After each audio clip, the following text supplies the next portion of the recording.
So throughout this, I'm gonna cough, um, but I can take it out afterwards if provided I'm not talking, or I can mute my mic. So just if you see me like if I literally fall off my chair, I'm probably dead. But otherwise, like don't worry about it.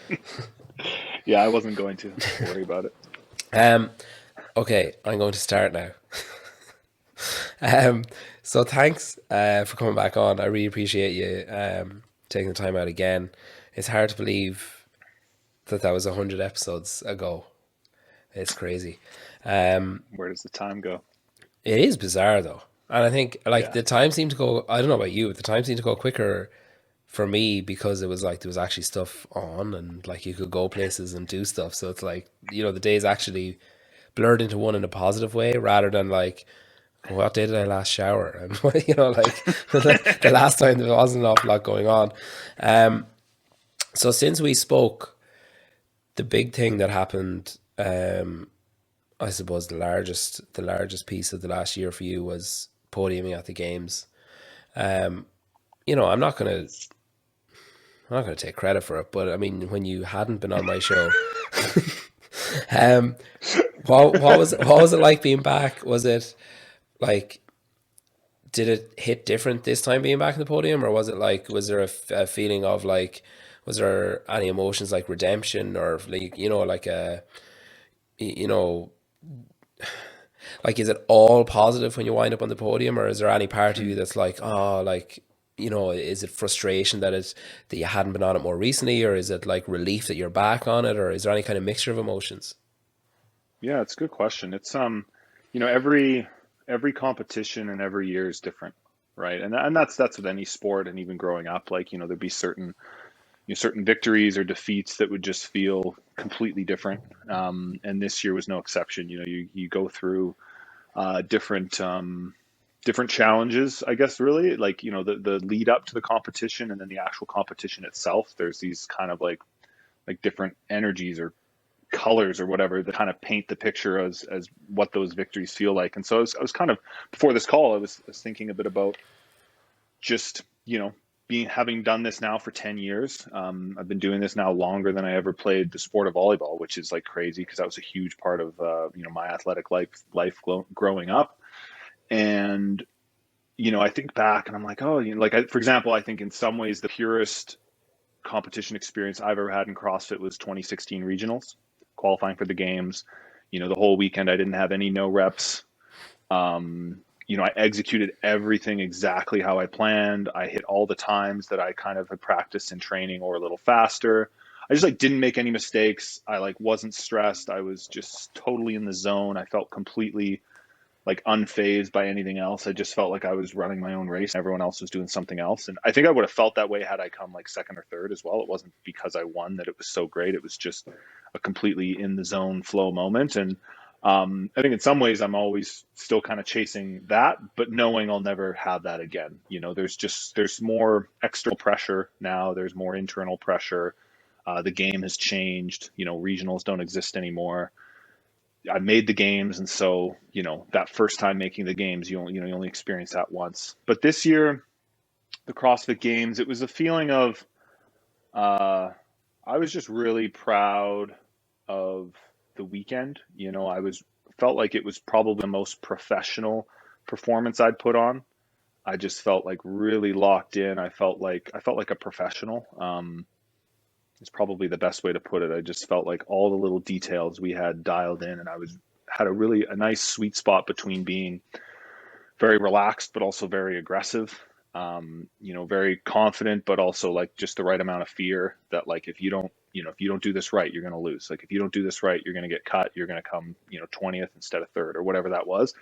And um, and then just in general, like I felt like some of the things that I'd worked on in the past year or so in my training, I was able to sort of display like in some of the strength, some leg strength stuff and some of the sprint workouts between Gretel at semis and then at the games there was the 21:59 assault bike power snatch. I felt like been working hard on improving my cycle speed and barbell stuff and my workouts that are like sub 4 minutes. And so yeah, it was a good feeling, and I think there was this feeling of, I guess, relief in a way that it's like I made it back. I still belong up here. I'm still one of the best, because there was, there's sort of lull where, I came fourth in 2018 and then did some semifinals and didn't have a great games in 2019, and then did Dubai, which went well, and then, COVID. And so there's just been like, it had been it'd been 3 years, 36 months since I was in the top 5 at the CrossFit Games. And so to just kind of be like,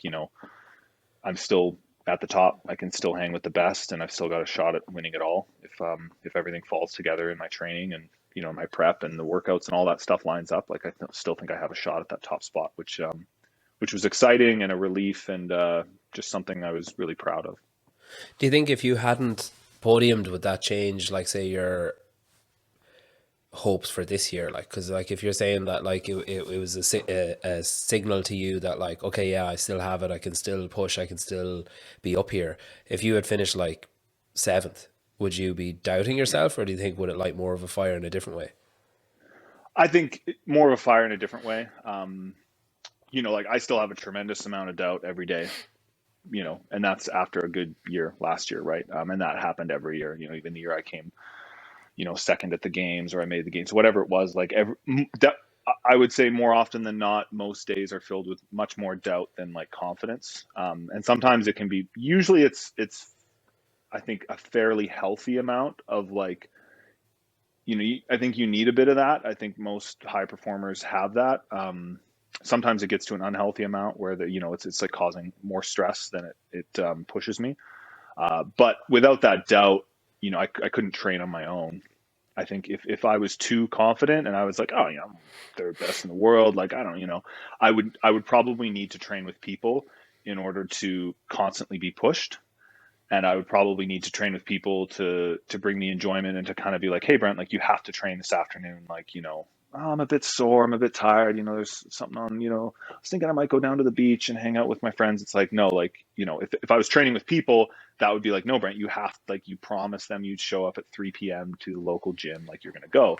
But because I train alone and I have a bit of that self-doubt, like a healthy amount of kind of fear that it's like, hey, if you don't put in the work and you don't get better at these specific things, like you're not going to make semis, you're not going to make the games, you're not going to be one of the best guys at the games. And like, it's possible that those things don't happen. I'm hyper aware of that.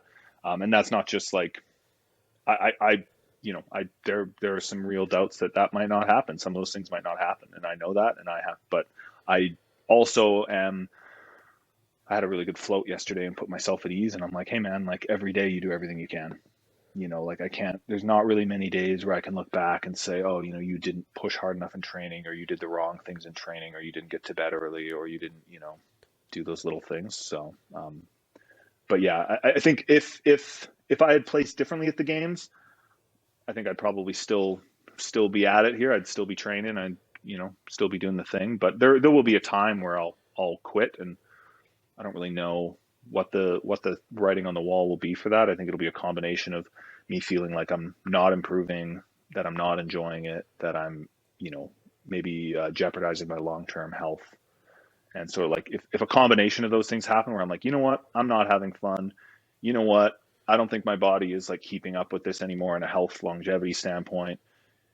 You know what, it seems like I'm getting worse based on like my own perception of like where I was, let's say this time last year, the year before, like I'm, quantifiably less fit, or I'm getting a little bit fitter, but everyone else is getting a lot fitter, and I'm like losing that ground. And it's kind of like, once you've competed at the tippy top of something, I think it would kind of be hard for me to just go to, like a journeyman kind of role where it's like, oh, just like go to semis and like place 15th and, maybe like skin at Wadapalooza in intermediate division. Like that's not super interesting for me. If I got to that point where that was clearly the level that I was at, I think I would probably just move on to something else. Well, obviously with age, you've got old man Vellner has to retire first. Once he quits, then that's a symbol for the rest of you to start to applying for your bus pass or whatever. I think Vellner's only about a year older than me. Yeah, I love that. The stats about how his age relative to the field, and I was like, yeah, I mean, there isn't a wide spread of age though, really, to be fair. If you're pulling out like the gap, yeah. I mean, there is a gap, but it's not a big gap. Yeah. With the Open this year, um, sorry, congratulations by the way on podiuming. Obviously, Oh, I thank you. didn't say that, but Thank you. I was Yeah. Oh, thanks. incredibly, I was absolutely thrilled. It was funny before it. I had actually said you three, but I had it in a different order. But I had you were my three podiumers, and I had it in a different order. And I was like, I actually don't give a shit, like what, because I just have a lot of time for the three of you. I like the three of you, and off the field, I was like, that would just be like for the next like 3 years if we could just had some combination of those three guys into like and just everyone gets a turn, everyone gets a turn first, everyone. So no, I was absolutely delighted. I was like, That's cool. That's nice. I've told you before you were my first my first like I like that guy, so it's always good when you see a good performance. With the Open this year, obviously last year was the first year that there was a change, and like the system changed or whatever, and the I guess importance or the relevance of the Open to the top 1% kind of just vanished, like, and it just became like a workout that you do on a Friday evening after your training and then you move on. Like obviously with that came other benefits. I think like it's more community in engulfing or whatever. It's more approachable and more engaging, I think. But for the guys like you, is it hard to shift from whatever 9 years of being like, oh fuck, it's the Open, and like panicking about it and checking and not putting in your scores to the last minute and redoing it 3 or 4 times, and then now to all of a sudden be like, yeah, I'll probably do like deadlifts in the morning and might go for a swim and then I'll do the workout in the evening. Is there any part of you that still gets like that reptilian brain flicker of like, oh fuck, in February? Yeah, so I think everyone, all the athletes, like let's say those top like a 1% athletes, do it differently still, and I'm sure there's an athlete out there that said, you know what, I want to crush the Open this year. I want to win some of that money. I want to finish top 10, because it could be someone's goal where they go, I want to finish top, let's say 10 or 20 in the world in the Open. I want to finish X in the quarters. I want to finish Y, semifinals. I want to win, and then I want to do this at the games. Like that might be their year, and that's like this is my goal, um, and that's fine, And so those people might have done repeated the workouts and so on. This year, I did each workout once, and kind of like you said, I worked my training around it, and so I definitely like. I'll be honest, like when I did the workouts, I went at 100%. Right, like I finished on all those workouts and I was in a heap, and I was like, yeah, like that was the hardest I probably pushed this week. I still pushed hard and everything else, but that was like, you know 100%. And it's like, yeah, another workout this week I pushed like 97, but there's that extra 3% of grossness that you're willing to go to. Um and but yeah, it's definitely interesting. I mean, so I have literally not looked at the leaderboard the entire Open, so I don't know where I finished. All I know is I made quarterfinals, and that was a huge burden off of me. And so I've intentionally stayed off a lot of social media. Like I've worked on some posts and commented and stuff on my own posts, but a lot of it my wife's posted for me. So I've kind of like created a safe space for myself. And it's like I'm not like actively, if I did see something like I've seen a few other people's scores or whatever, and I have a general idea of what like the top scores were in the other workouts, and I'm like, oh man, that's a lot faster than me. And some of those, right? Like, holy smokes, like that is fast. Like some of those scores were pretty hectic.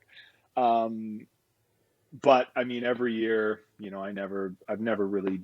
Not true. There were some years that actually did pretty good in the Open, but in general, there's always been a few online competitions where it's like, man, like, do I not have I lost a step? And then more often than not, every time I go to an in-person competition, I'm right in the mix with everyone that's there, if not right at the top. And so, yeah, so I didn't look at the leaderboard all year, which was a huge relief. We had enough going on here between just dealing with my own training and some stuff in my personal life. That was going on during the Open. So it's just like, it was a really big relief. I recommend it to anyone. If you're doing the Open, like just hit the workout hard, and then, depending on what your goal is, it's like, even if you want to redo it, it's like, well, am I redoing it because I think I can get like a significantly better score? And like, why do I need that significantly better score? And if your goal is aligned with that, then, but yeah, it was really nice this year, not worrying as much about that. I'm definitely pretty, I'm nervous and excited about quarterfinals.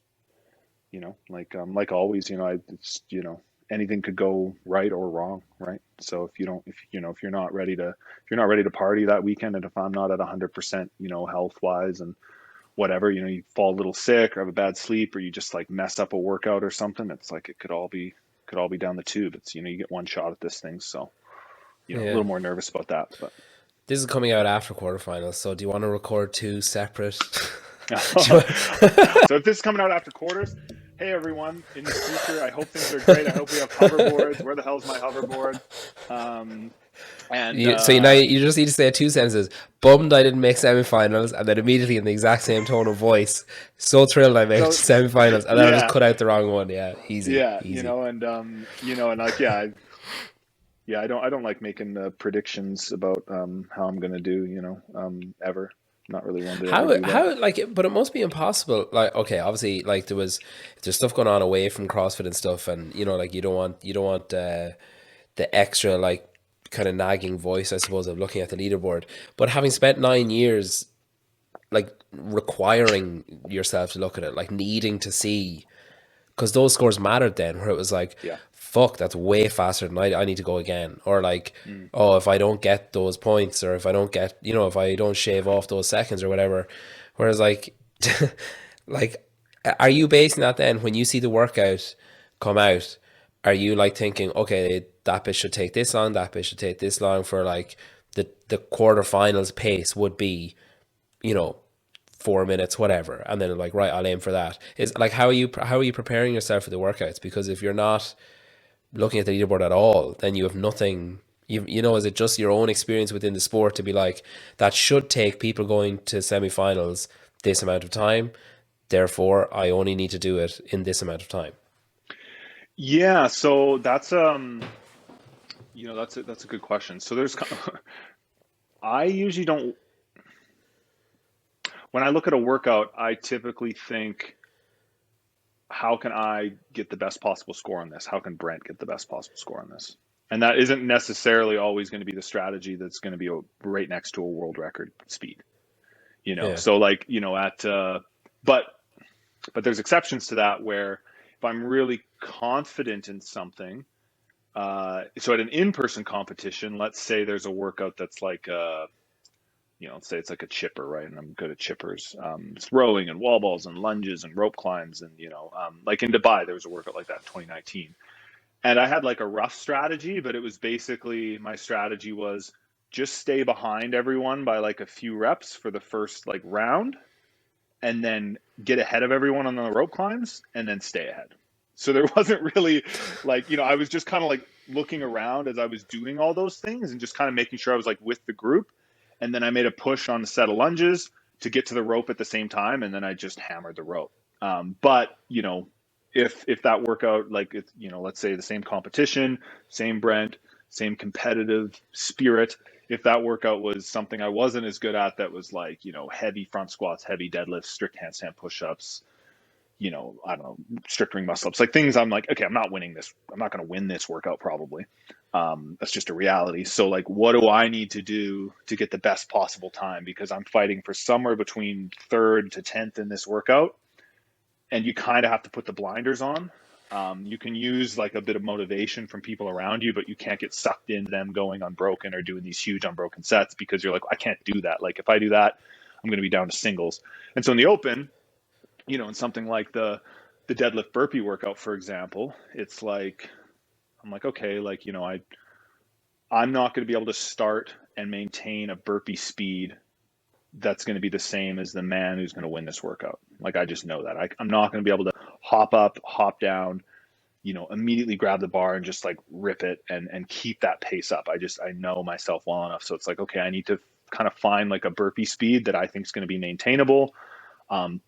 Create like a little bit more of a break kind of before and after the deadlifts, like catch my breath just like a hair, and then just kind of feel that out. And then as I kind of had some markers where at like certain reps, I kind of wanted to know what the clock was at.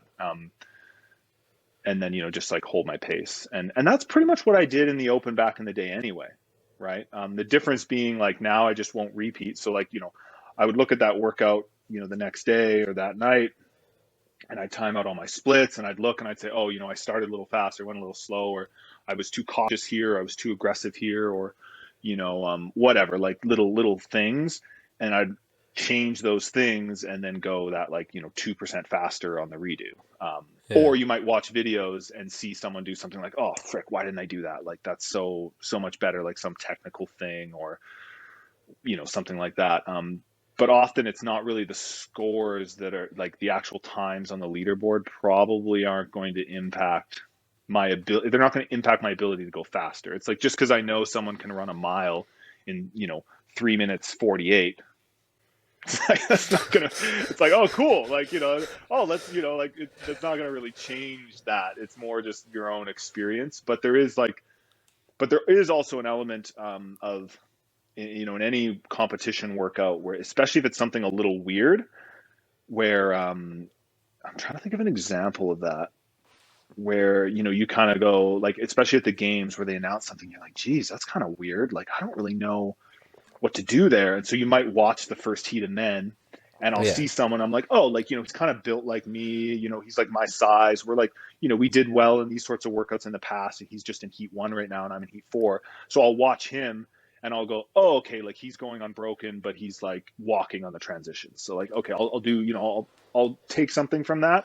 But most workouts, I've done enough CrossFit workouts now that most of the time you're kind of like, oh yeah, you know, like, I can't go unbroken in that big of a set, or I can, you know, or, you know, so there's not really a lot from a leaderboard. You're not, and that's kind of the thing is, you know, leaderboarding and stressing about the leaderboard and watching that, probably not, you're probably not going to get a lot out of that. I don't Yeah. know.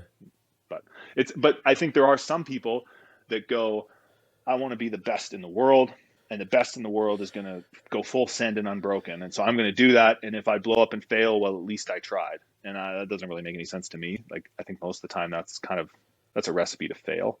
Because Yeah. if someone does that at a competition, and people do that at competitions, they're going to end up in 30th instead of like 15th. Or it's like, hey, like, guess what, dude? Like, you're not going to win this competition. You know, semis or whatever it is, like, your best bet, if you perform to everything to your ability, you're like a 15th place athlete. But they're going to go, you know what, I'm making the games this year. And so they attack every workout as if they're someone who they're not, and think like, maybe this is the day that all of a sudden, like, I can do these things that I've never done before because of the bright lights. And then inevitably you're going to fail, and then you're going to go way slower because you're exhausted. And then by the end of the weekend, you'll be mentally and emotionally and physically even more exhausted because you actually redlined and blew up like 4 times in a row. And then you'll end up in 30th instead of 15th.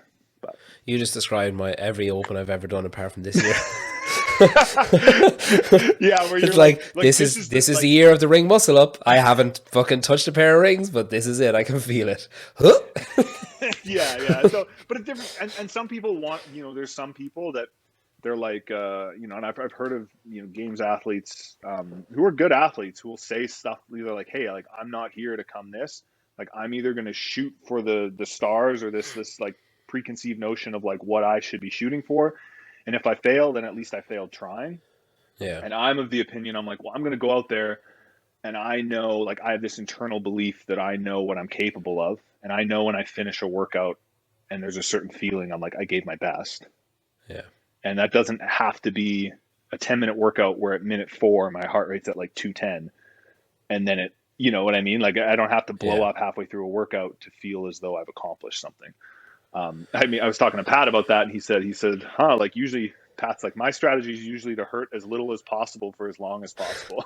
So, like, to avoid the pain, and, you know, as long as possible. And then, you know, at the end, it's going to hurt. And I'm like, yeah, like, that's how most workouts feel for me too, because that's like the only way you get good scores. Yeah. But Um, when you're doing the open, is I know I saw one of your videos where your judge was in shot, but is Claire always on media stuff, like, you know, recording it and stuff, and telling you to turn on the music and that kind of stuff, or does she judge you as well? no, she doesn't judge me. No, Is that a recipe for disaster? it's just not a good fit for either of us. It's not really like in her personality, to be that, to take on that role, even for anyone. Like, even when we go to the CrossFit gym, you know, if she can, she's like, I don't really want to judge someone. It's just not really her. It's not really her Yeah. forte. I don't like when my wife judges me, because she knows me well enough to tell me that I need to push harder, and I know her well enough to tell her to fuck off. Whereas like someone else, I just won't say anything. I'll just grumble in my head, be like, shut the fuck up, and I'll like try and burpee faster. But with her, I'm like, I'll stop and argue mid-workout, being like, stop telling me to go faster. Well, and so that's the thing is like, I don't want to like the judging. When I have a judge, my judge knows Jesse, or whoever the judge happens to be. They know that like their job isn't to egg me on. Yeah, Right? motivate. Like Yeah, they yeah. need to keep track because I'm moving a little faster than you are. So so he's like, you need to count the double unders. You need to make sure you count the reps. And then Claire does often have some roles where she might be yelling out splits, or I might have some specific cues for her to yell, or she'll just be cheering me on. And like, I like hearing her voice. Like I like hearing her say like, this is what you've been training for. Let's go. And it's like that motivates me. She kind of knows how to like If you push the don't win right this buttons. workout, I'm leaving. Yeah, like that kind of stuff. She pushes the right buttons. She's like, like we're selling this gym equipment if you don't make it. That neighbor down the road, I'm moving in with him if you don't finish fifth in this. Yeah. The baby is the mailman or whatever. But no. So yeah, she has roles and stuff. But yeah, the judging, it's just not. It's not even something. It's not like she's been like, Brent, I'd love to judge you, and I'm just like, no. It's just both of us know. Both of us know it's like it's not a good idea, and it's just not really her. It's not in her like personality to want to take on that role for really anyone. But she would if she had to. You basically train alone like pretty much all the time, like largely at home, and then you mentioned that you go to a CrossFit gym sometimes. How long have you been training on your own for? Have you always trained on your own? I mean, more or less. So, I mean, let me think. First year CrossFit, I was doing like CrossFit classes and then I'd stay late. That was in Australia. And then the next, I'd call it 12 months here in Kelowna, I completely trained alone. Like I would kind of train when classes weren't going on in a CrossFit gym. And then for probably another 3 or 4 years, I would train in a CrossFit gym, completely doing my own thing.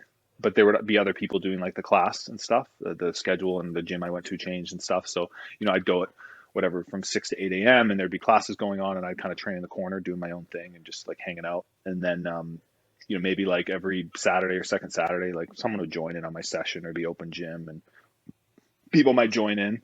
But yeah, so I've never really like, been actively like, all right, like me and Dan Bailey, like let's max our overhead squat today, and like let's do this workout together, and let's race on our 5 kilometer run, and let's do our 400-meter repeats together. Like it's never really done that at all. And then like at my gym, I'll sometimes have people over. Like my wife will train completely different stuff, or a friend will come over and train, or there's a local girl who has we kind of share the same coaching team, so to speak. So anyway, the guy who judges me, Jesse, friend of mine, he is under the same like umbrella, the coaching company Only Training, and he coaches a girl who's trying to make semis. So she was in the teen division. I think she's 19 now, Megan. So she's pretty legit. So like she's coming tomorrow. We're gonna just work on some skills, just like help her with some ring muscle ups, and I'm gonna do like a WOD. She'll do something else. Like if we both make semis, we might train together once or twice. Like just probably. But I don't know. Yeah, I think different strokes for different folks. Like I've kind of learned that I think everyone should be capable of doing a bit of both, but I do think there's pros and cons to training alone. I could dig into those if you want, but Would you ever is any of that a fear of like giving away, like training with like say a direct competitor, of being like, say like Pat, obviously you're friends with Pat, you have a good relationship with him, you have a long relationship with him, but then training with him might like open a bit of a Pandora's box for either or both of you, of like, oh fuck, he's doing totally different stuff than I am, or like, oh, like why is he doing this and I'm not doing that, or vice versa.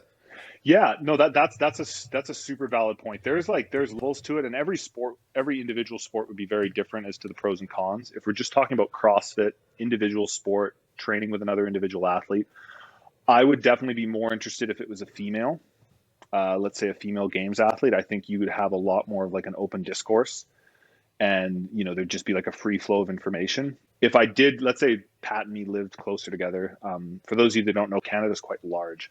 And so, like for me to get to Pat would be a 4-hour drive, an hour ferry, another hour drive. So it's a big trip to go see Pat, or like, 2 different flights. But anyway, I think if we train together, there would definitely have to be a conversation first of like, okay, first of all, you'd almost have to look at it like we are two individuals on a team. Like, it's like Team Brent, Team Pat, and like we just need to set the boundaries. Like, hey, when we're training, there needs to maybe be like complete openness. And then like when we get to competition, how do we want to deal with this? Like, are we going to be kind of like just separate units? Good luck, man. See you in 3 days. Or like, are we going to be like, hey, like, did you notice this? And like, oh, like, you make sure you bring your tape. And, hey, did you remember those straps? Like, you just need to talk that over. I think like communication. I think probably with CrossFit, the biggest reason I would be a little hesitant with training with someone regularly would be twofold. One, I like to help people. And so I would just be devoting a lot of my energy to helping that person. Like, oh, like have you tried this on your ring muscle ups? Or like, oh, like I like to wear my shoes like this, and just helping them. And you need to be very greedy and selfish with your time. If you're in the gym for an hour or 2 or 3 hours, it's like all that energy needs to go towards me. And most people that I would potentially train with probably don't know as much as me or are not as like analytical as me.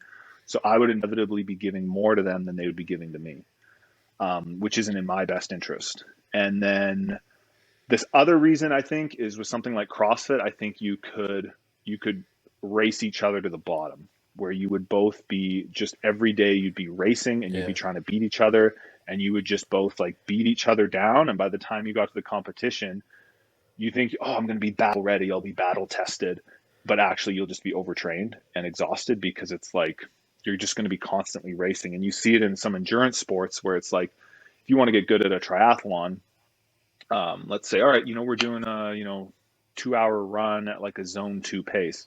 You need to hold your pace that's in your zone 2 heart rate. You can't just all go for a run together because someone else is going to be running zone 2 and someone else is going to be like redlining.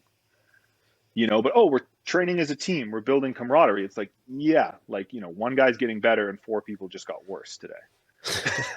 And so with CrossFit, it's like depending on the WOD or the intent of the training piece and each individual like workout or accessory or whatever that is, and not to mention different people have different needs. You could just be completely avoiding all those things and just be like racing all the time. And you're like, well, like, not only we're not choosing workouts that are actually helping me get better, but also like I'm going at different intensities that aren't appropriate. And also like I'm a competitor, so I'm going to try and beat, let's say it's Pat, but sometimes I might actually go slower. Like if it's something I'm really good at and I kind of like break out at a bit of a lead, then I might just hold the lead and like not push to 100%. I just push to 90 and I, let's say beat the female training partner I'm training with. Like, oh yeah, that was a good workout. But it's like, you know what? If I was training alone, would I have went harder? It's like, yeah, probably would have went 30 seconds faster.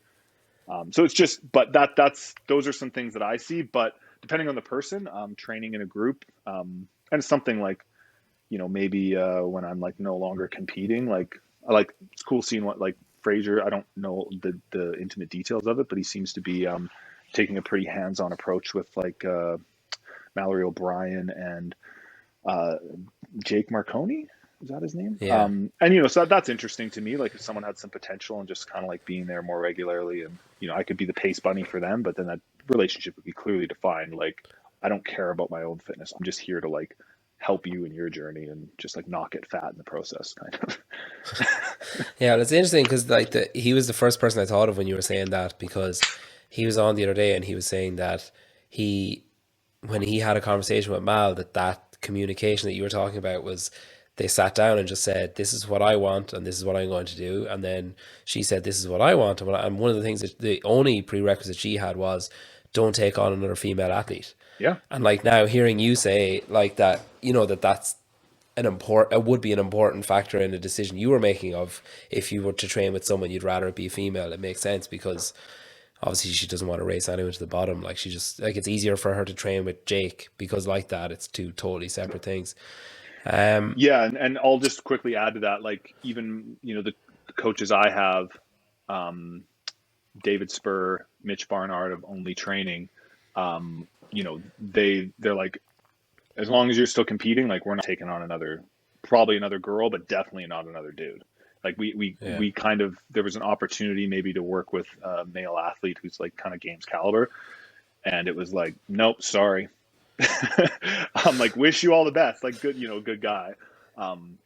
Someone we, we didn't have anything personally against him, but we're like, you're an enemy. Like until this is over, like you are the enemy. It's just like, there's just so many little things that we do. And then it's like, yeah, like, what do you do when you get to a competition? Not, yeah, there's just, yeah, it didn't make sense at the time, but yeah, that's, I think, yeah, the communication kind of stuff is, I mean, in everything. And, grateful for all the relationships I have in my life. I feel like, with my wife and, training and stuff, the lines of communication are very open and very frank. It's huge, man. Yeah. Is Mitch, did he used to do the open forfeits with you? The open what? Forfeits, the humiliation. Yeah. Was he coaching you then? No, we were competing against each other. So he made regionals a few times. He was pretty close to making the games, and now he's just involved in a bunch of businesses. He went into weightlifting then, wasn't it? Yeah, he did weightlifting for like a year, and then did pretty well at it. And basically, he's like, he did well. I think he won Canadian nationals, and like probably could have qualified to like maybe like like Commonwealth Games, that sort of thing, and was at that level. And he's just like, without like, I don't know, I don't really want to put words in his mouth, but it was sort of like, it's like, if I want to do something really cool with this, I would have to train really hard and probably do drugs. And he's like, I don't want to do drugs because I don't want to cheat. And so he's like, I'm just not going to do it, because he's like, I would just be kind of floating around with these numbers, and like this doesn't meet the amount of training I need to do to like maintain this and get a little better. The payoff reward, it just didn't make sense for him. He's like, I got other stuff to do. Like, he's a super successful businessman and stuff. Like, took a company public, so it's like he's pretty busy. And he's like, I don't need to be like, my knees don't need to hurt all the time. he could buy so many drugs if you want. And he's like, I'm not gonna. Yeah, and he's like, my reputation means too much to cheat and then get caught, and then my whole business like blow up. And he's like, I don't really care enough. And he's like, I did what I wanted to do with that. And off the back of your games performance, I assume it's safe to assume that you got an invite to Wadapalooza, Dubai, Rogue, all those kind of things. At what point did you decide, I'm not doing anything until semifinals next year? Yeah, it kind of changes every year. Like, right now I feel like, next year I'll do some of those, and then maybe I won't. Part of that was I just hadn't seen a lot of my family, so I hadn't seen my like grandparents and my aunts and uncles. Hadn't traveled back to Alberta for COVID for a while because of COVID. Like I missed the Christmas the year before. And so when I kind of looked at like the time I wanted to spend with them during like the fall and winter, that kind of played into it. And I just kind of wanted to focus on the next year training as well. Felt like there were some things I wanted to work on. And again, it was just like a risk reward thing. I'm like, is this stuff, like, is it really going to mean a lot to me right now to do that? Or what is training going to look like, and the progress maybe that I can make without doing those, and, just wait it out. But maybe next year I'll do them. But yeah, it was kind of like it was a couple of weeks after the games, like humming and hawing over it, and then decided, you know what, just gonna wait for semis and do that. And at the end of the day, like that's, again, like it's different strokes for different folks. Some people want to do more events, but I just, decided like my goal was just to make it back to the games and do well at the games. Like that was the 12-month plan. That's about it. Okay, you got the professor project. That's your like I was gonna say love child, but that doesn't make any sense. That's like your brainchild baby. Brainchild? Yeah, brainchild. That's what I was going for. Brain baby. Fucking hell. So that's like just blown from strength to strength. Of like it seemed to start off as like, from what I could see, it started off as like, tips, and like it's slowly evolved and snowballed into now it's like there's fully fledged different programs for, do you want to get better at this? Do you want to get better? Do you want to get better at everything from muscle ups all the way down to like the basic requirements for a pull up and stuff, like, and there's everything is like, I've done some of the stuff, and I've like shared some of the stuff with other people. I think it's great. By sharing it, I mean, did you I give told it to them about it. No. as I was saying that, I was like, this is going to sound like I screenshotted it and sent what he's it. telling you people here is that he's buying something and he's sharing it. He's not making them buy it too. So he's double dipping. No, I don't buy it. No, I'm getting that. No, they're paying me for it. You're like $100. Yeah. Yeah.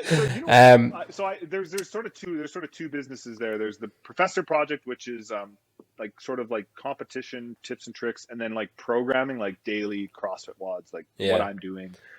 And then there's Train Your Weakness, kind of a separate thing, which is these sort of like tack on programs for, let's say, someone who's already got a general training program, like, or they go to a CrossFit gym a couple days a week and they're like, man, I still don't have my ring muscle up, or man, I still suck at double unders. And so they're these, you know, I think they're $20 or $25.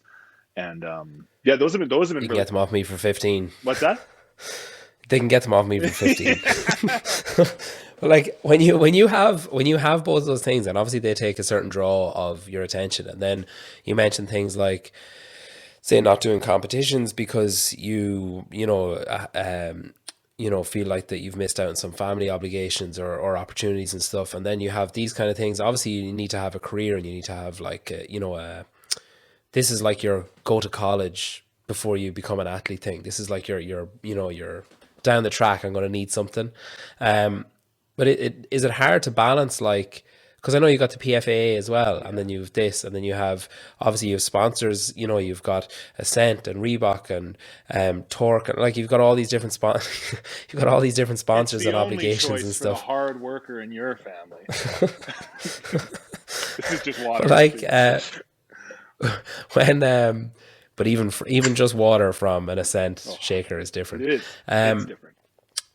But when you have all those different obligations, and then like, how do you separate out your bandwidth, or how do you decide, like, do you portion out your week in advance and then structure everything around your training, and whatever doesn't fit just gets moved to the next week? Or like, how do you make sure that you're not, you know, winding up in a float tank next week being like, fuck, I've like done too much? I mean, you definitely have to eliminate friendships and enjoyment in general.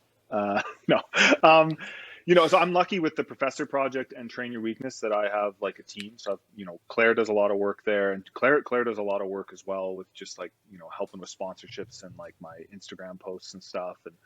And then I have like a business partner that works with me on Train Your Weakness and the Professor Project. So like I'm still actively involved in there, and I'm communicating with the athletes, and I'm, you know, like helping write the programs and stuff like that.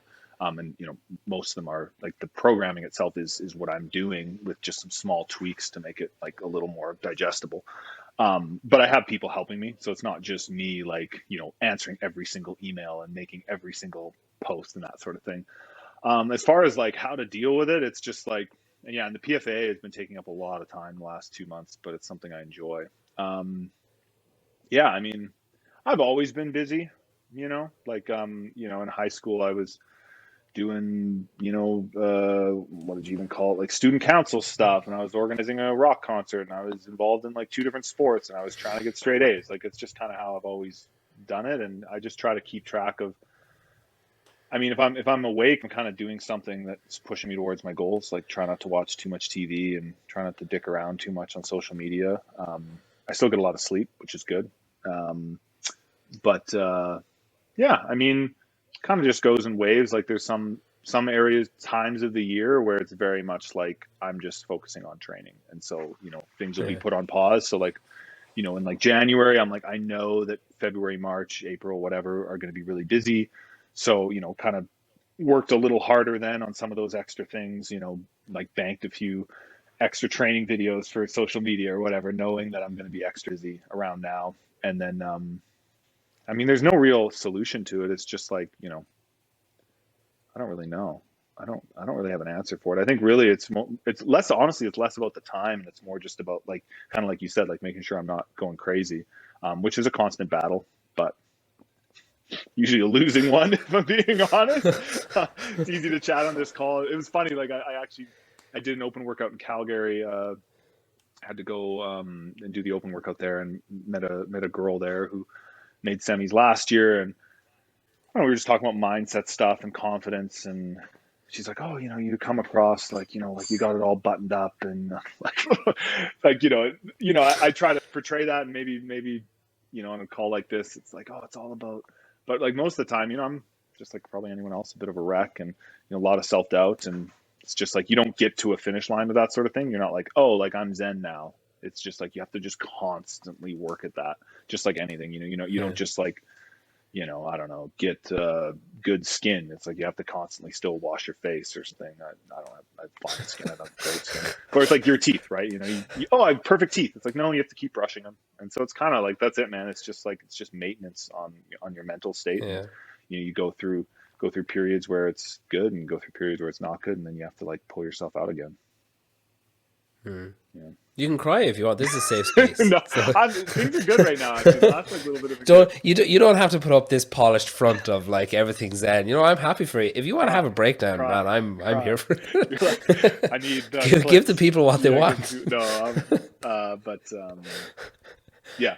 I mean, yeah. There's not really like I don't have like some trick or something. It's just like I like to have active hands, and I'd rather be the person that's what was I felt like someone told me this once. They're like, you know, in every, I don't know. I just like to get stuff done. I like the feeling of accomplishment at the end of the day of like getting stuff done and moving towards a big goal. And, you know, I'm not really big on like the cheap thrills. I like the long con. I like the stuff you have to work towards for a long period of time and then get the final payoff. And yeah.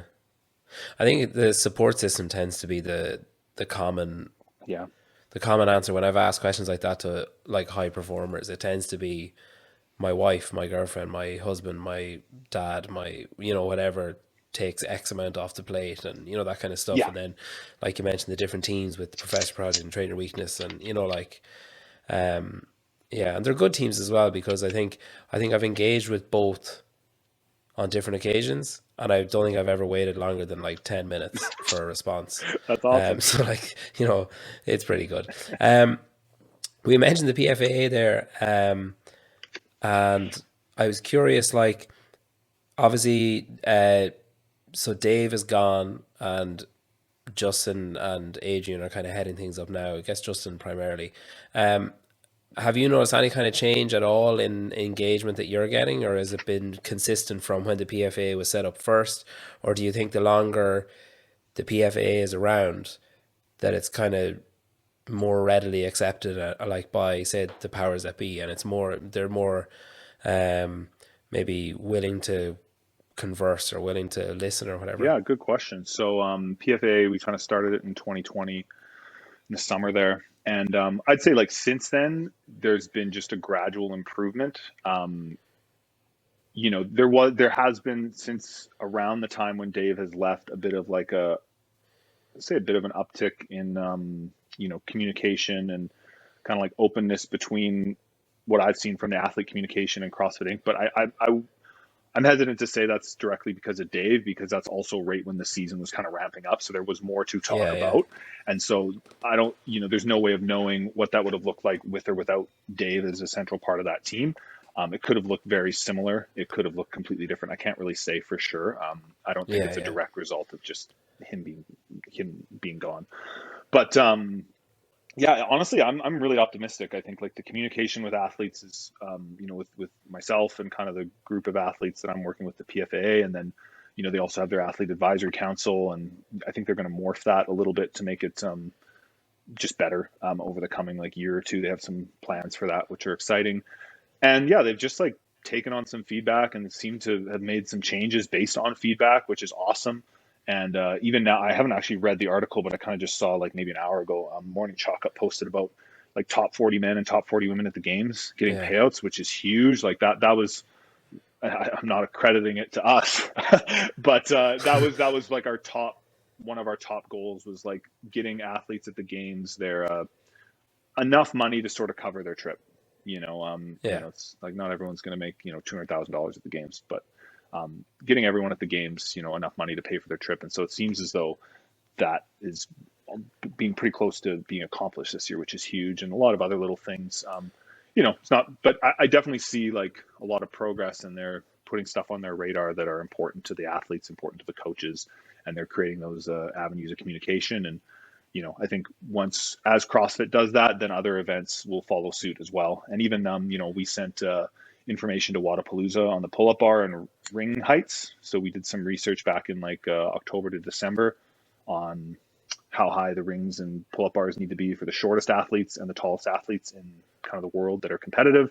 Sent that information to Wadapalooza, and I followed up with some athletes after that event, and they were all pretty happy about it. Like, it was pretty good all around. It wasn't perfect, but it was an improvement from like years prior at Wadapalooza, which is huge. And then we're going to hopefully continue that to semis. And I think even CrossFit adding to their rule book the apparel, the stuff with like knee sleeves and wrist wraps and that sort of thing. It's again, it's not perfect yet, but it's like huge steps in the right direction to sort of just creating some consistency and fairness, and just building the frameworks for a better sport for everyone. It's good stuff. When you sent the stuff to Wadapalooza, I hope you just use a diagram of like you and Colton Mertens, or like or like Annie and Mal O'Brien, or just two like direct opposites. It's pretty. It's crazy, man. Like when I did the numbers, I mean, they're all there on the PFA blog if someone's bored. The difference in heights, it's extreme. Like I think the height of pull-up bar that I like to use, or rings that I like to use, compared to the shortest men, which I think Colton's one of the shorter ones, it's like a foot and a half or more. It's a huge difference, right? So it's like either he has to jump really high, or I have to scrape my feet, or ideally you just bring in some mats. And so it's it's a real issue, and it's what's nice is that it's a pretty confined issue. It's not like it's a slippery slope where all of a sudden we're going to say, well, now we want this, and it's like, no, it's pretty much just rings and pull-up bars and yokes. Those are the three things. That's about it. Yeah. Is this the kind of thing, like, is your aim with this, say, eventually to step away from it and like to have a system in place where different people can do it, or even people not athletes or not in the, like, maybe in the CrossFit ecosystem, but like other people? Is this, because obviously you can't do it forever, like, so is it something that you'd rather not do and you'd rather step away from and just have someone else take care of it? I mean, I just want I know it's definitely not to like, I mean, I get satisfaction from doing it, but it's more just like I see that there's a need for it, and I think this is the best method I can think of to sort of like bring some athlete voices into the conversation, just to make the sport better.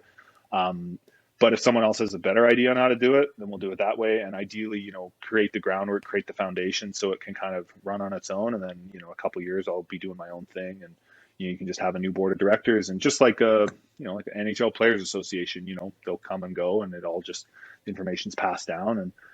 And if they're like in an ideal world, if I didn't see any problems at all in the sport, then I wouldn't have done it. Do you know what I mean? So if we get to a point where everything's like tickety boo, then then it's like, sweet, all right, check, and then just dissolve, right? It's not like some power trip or something. It's just hopefully it can just be one little piece of the puzzle that acts a bit of positive change and makes the sport a little better, and is able to communicate some information, like something as simple as I think there needs to be more information for athletes on like what's expected of them when it comes to drug testing.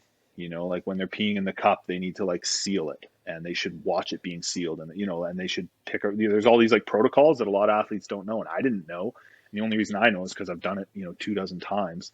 So now if something's weird, I go, hey, like, why are we doing it this way?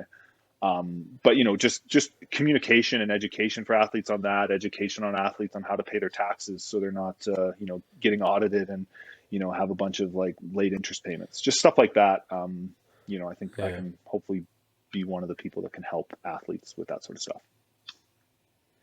That's cool. Say this time next year, when you're looking back on 2022, how would you grade it as a success? Like, what are your markers for, that was a successful year? That's a good question, man.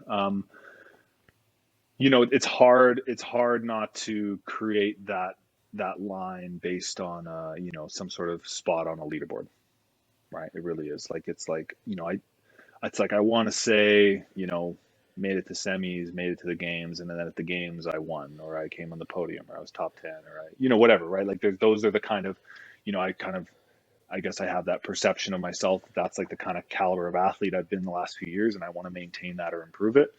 But really, the reality is, it's like I just want to look back and say, I did everything I could, and I was happy with the effort I gave.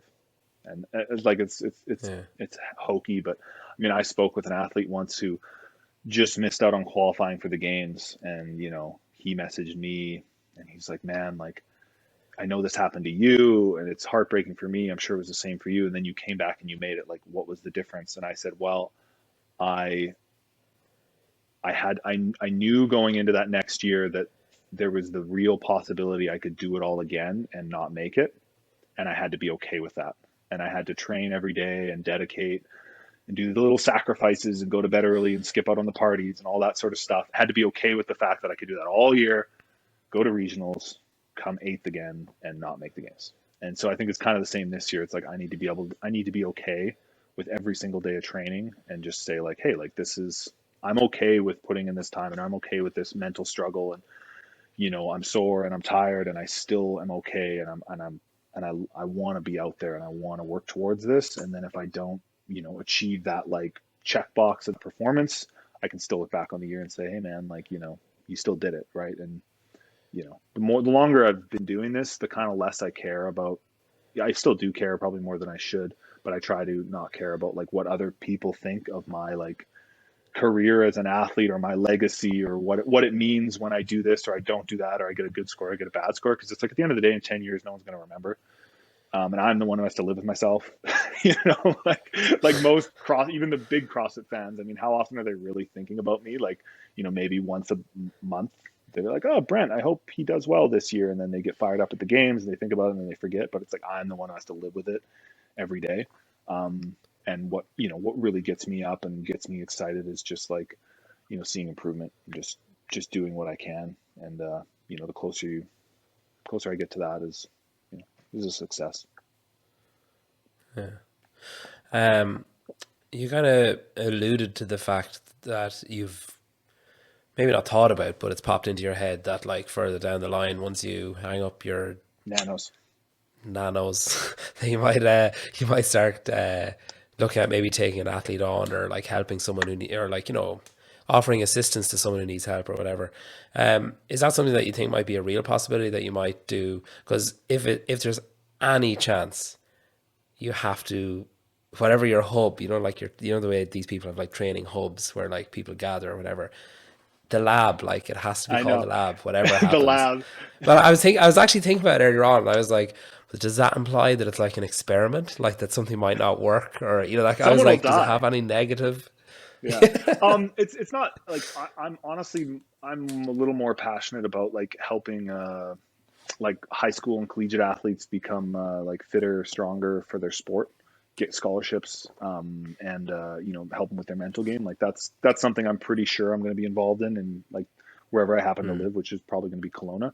And then as far as helping like CrossFitters become better CrossFitters, I think there's still, I'll probably still keep the Professor Project going in some capacity, for sure. Actually, not in some capacity. I'll keep it going the way it's going, if not put a little more into it when I'm done. And then, but as far as being like directly helping someone like a lot to like, win the games or make the games, maybe, I don't know. Like, it's not like something that I have a really, like, part of it is I might just like give even more of my attention to the Professor Project and put out more content and more videos to be like, hey, like this is the recipe. Like this is everything I know. Because there's still a few things I keep a little closer to my chest that have helped me, and just be like, hey, if someone out there wants to watch these videos and, this is what I think you need to do to make the games and get on the podium, because that's what I've done. And, like these are all the little things, like this is everything I know. And then it's like, if you want to do that, like, here it is, no secrets. That I might do it that way, or I might, do where like I have an athlete or two that I'm like really helping on a day-to-day basis. So I don't really have like could be either. We'll see. Or neither. Maybe I honestly, like, part of me just wants to just be like poof, smoke bomb, when I'm done competing, like I'm over this. And just Instagram goes dark and I just like get a real job. There's definitely going to be an element of that where I'm going to need a bit of a break, and I, just like take a break from the whole CrossFit scene in some capacity, but yeah, we'll see. Yeah, I think it's the same. Like I know it's the same with like say football, like soccer. That's the other sport that I follow.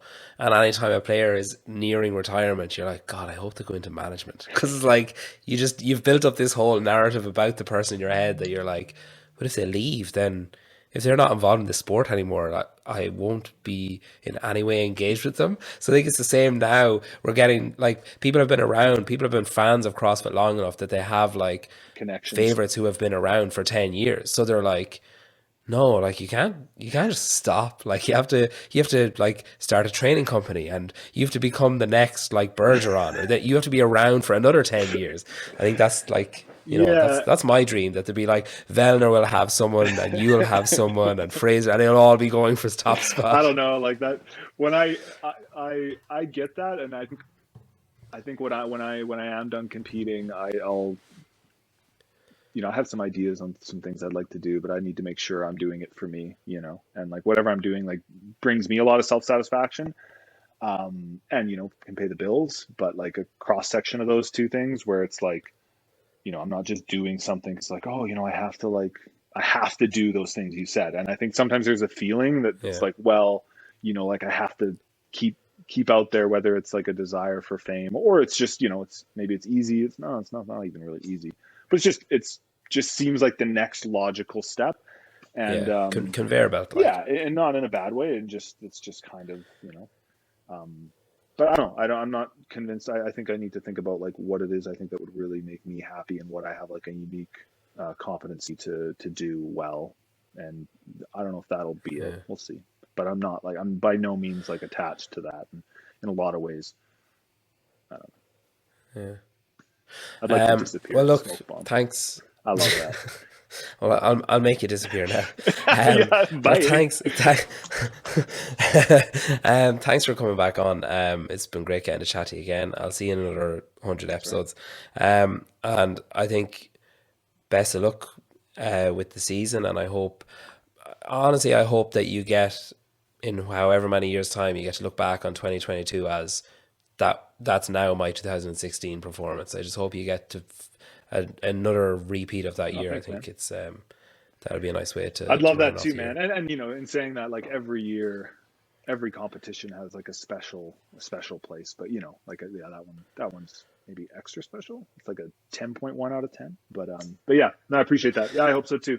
But they're all it all kind of funny. Like whatever will happen this year is just gonna be one more little chapter in the book of that I'll get to look back on when I'm old and yeah, or something. Great ending, Brent. All right.